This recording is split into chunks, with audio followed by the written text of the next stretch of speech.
Drop it.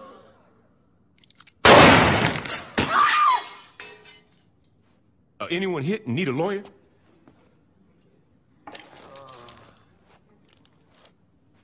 Shit. About time your burnt ass woke up. You okay, Johnny?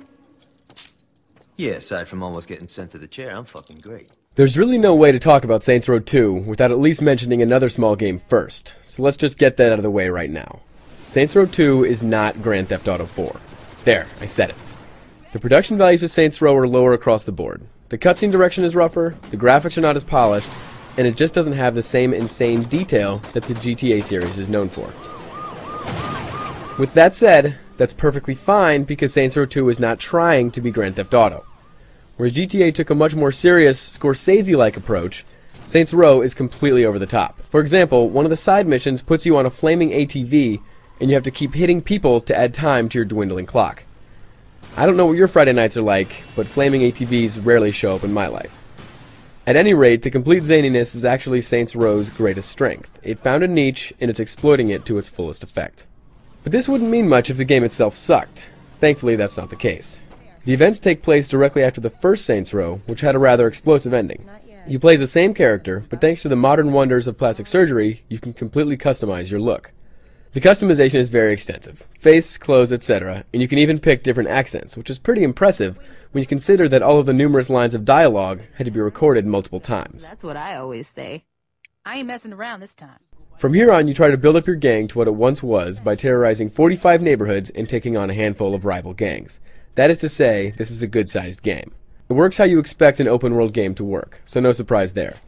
As a neat bonus, you can get perks for beating missions, things like health bonuses or a new fighting style. The gunplay is completely free aim with an over-the-shoulder view for more precise targeting. This aiming might be a little clunky for some people who are used to auto-aiming, but I didn't have much of a problem. And while it's functional, the melee combat is a little janky. The animations simply aren't fluid, so sometimes characters look like awkward teenagers trying to dance for the first time. The artificial intelligence demonstrates some behavior that regresses even further than that, as enemies will occasionally stand there totally unaware of your presence, despite you being 6 inches from their face. The game also has a few issues graphically. Cars have a habit of fading in and disappearing at weird moments, characters can get stuck in objects, there are aliasing issues, and there are still open world problems like buildings popping in and frame rates that dip every so often. Even still, the game does look good, just not great. The soundtrack is also very strong. There are 11 different radio stations, and it's a good mix of stuff, including genres like hip-hop, funk, and 80s music. Multiplayer is also a strong point for Saints Row. We've talked about this in the site before, but the entire story is available through co-op online play or through System Link. You can either work together or blow each other away in a couple of different modes. The standard multiplayer is open up to either 8 or 12 players, depending on the mode, and they're all fun. In fact, this entire game is just fun when you get down to it.